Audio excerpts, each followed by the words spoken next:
Hi there, welcome back to the channel. Today we're going to be finally taking a look at the Audi A6 Avant as a tow car. I did say that I'd do this video, but I wanted to make sure that we'd been towing it for quite a while before I gave you my opinion. So let's take a look.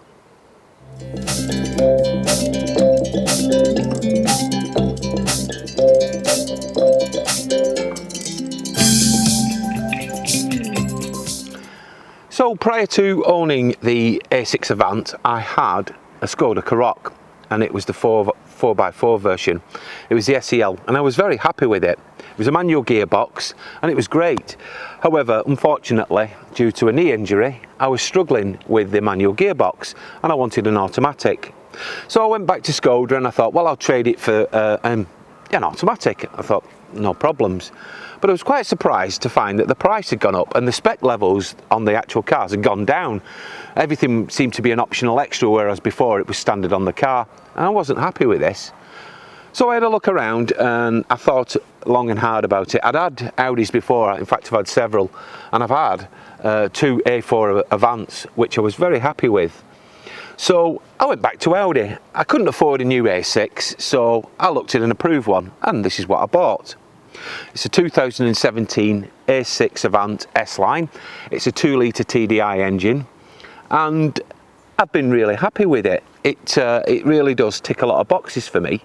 So what I thought I'd do is show you around the car briefly, and then I'll explain what it's been like to tow with. So we'll start at the back, and one thing I did like on this was the fact that it has an automatic tail lift. It's not one of them where you waggle your feet underneath, it's just a button. But looking inside, you can see it's quite a large boot.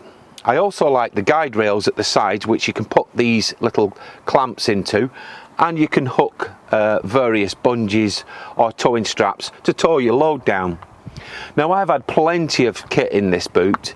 In fact, I've actually had the awnings, I've had all the kit that I need for an awning, plus bags, and also bags of food as well. It's really got quite a lot to offer. I also like the fact that the tonneau cover, it covers it over, is also automatic, and it lifts up out of the way, and you can remove it. So moving to the rear, what I like about this is there's plenty of leg room in the back.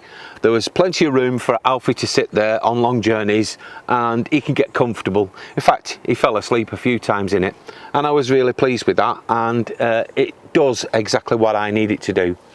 Now the seats on this particular one are 60/40, and there is an armrest, but there's no ski hatch in it.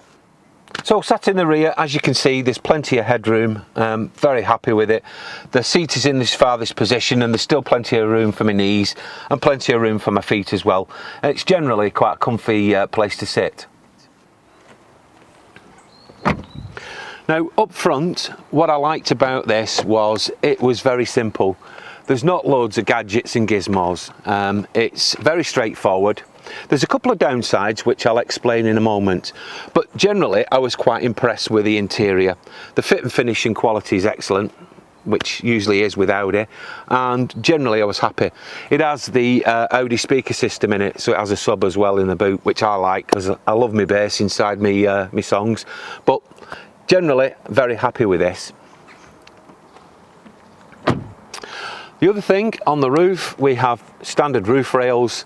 Great if you're going to put a roof box or a roof rack or whatever you would like to use. We used a roof bag recently when we went to France, and I was very happy with it, and these did the job.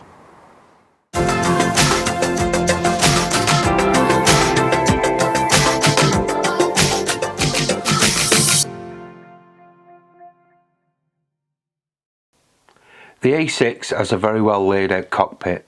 The steering wheel is fully adjustable, and the controls on the steering wheel are fantastic, and they can control the infotainment system, allowing you to keep your eyes on the road. It is a very comfortable drive. The infotainment system is quite basic and does not come with Apple CarPlay. You can attach your phone via Bluetooth, and if you still have an iPod, you can connect that via Audi's Connect system, which is located inside the armrest. There are no USB ports, however you can buy an Audi Connect USB lead.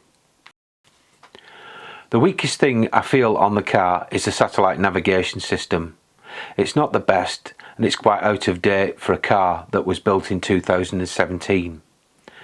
If you're going to do any towing with this vehicle, I would highly recommend that you get yourself a TomTom camper. This was the thing that we used in France and it was fantastic.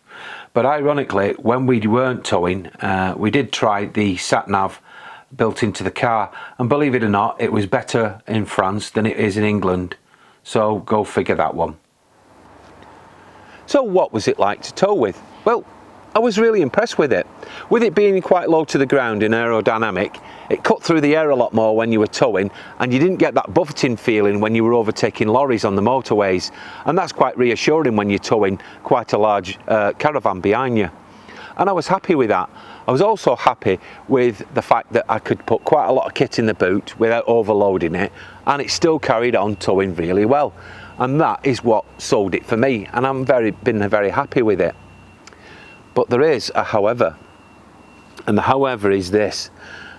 As you know, if you've been watching the channel for a while, Juliet had a back fused a while ago, and she's struggling to get in and out of the car because it's so low. So we're going to have to change it, unfortunately, and I'm going to have to look at something probably a little bit bigger in terms of height. I'm going to be looking at VW and Audi Group again, and I'm going to be looking at various different ones. Whether I choose to film that part or not, I don't know at this moment in time, because I generally don't know what I'm looking at.